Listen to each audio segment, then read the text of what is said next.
Look at you crushing out this training. Welcome back to day 3. Today we're going to be talking about building your story. This is huge, you guys, because I know that we've said it before and I'll say it again. This is not a sales business. This is a relationship business. We are essentially paid storytellers, and the faster that you can get good at telling your story, the faster you're going to see success. So let's go ahead and walk through 4 story building tips, and I want you to fill this out in your handbook as we go along. Step number 1 to building your story is to figure out who you are and where you've been. When I was starting my business, I was 21 years old. I had recently found a love for fitness, and I really wanted to help other people go through that same physical, emotional, and confidence transformation that I had. But there was this back end to my story that people needed to know to understand exactly how I had gotten to be the person that I was that day, right?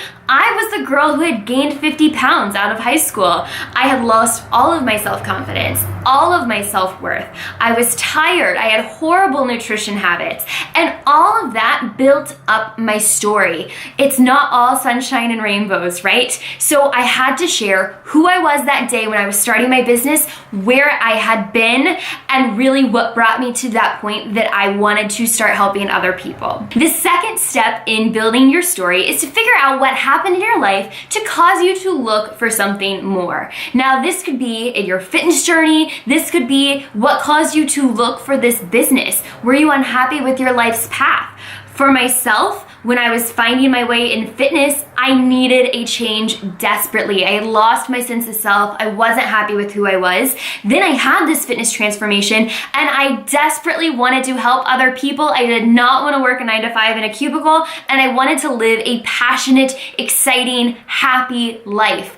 That is what caused me to look for this change, this business, this lifestyle. What is it for you? Part 3 is to figure out how you heard about the Fit Boss Squad and why you had to be a part of it. Listen, all of this story building is really going to help you go public with your business. It's going to help you talk to people about your business, and it's really going to draw them in. So when you found out about the Fit Boss Squad, what was it that made you want to be a part of it? Why were you so excited to take action? What brought you here? And the last part of your story is to share what this business is doing for you or what it's going to do for you.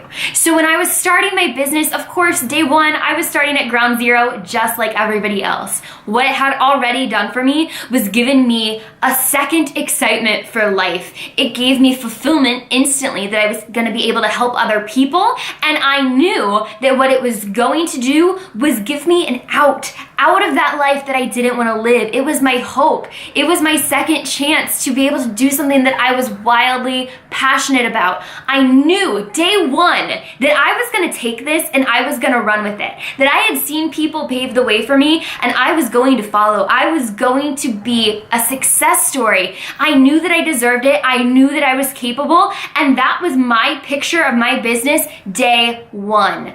Listen, that excitement, that confidence, that ability to be sure of yourself, even though it's uncomfortable and scary and new, is going to be very exciting for other people when you start sharing your story. And my last story sharing tip for you guys is that people are drawn to authenticity. People are drawn to real.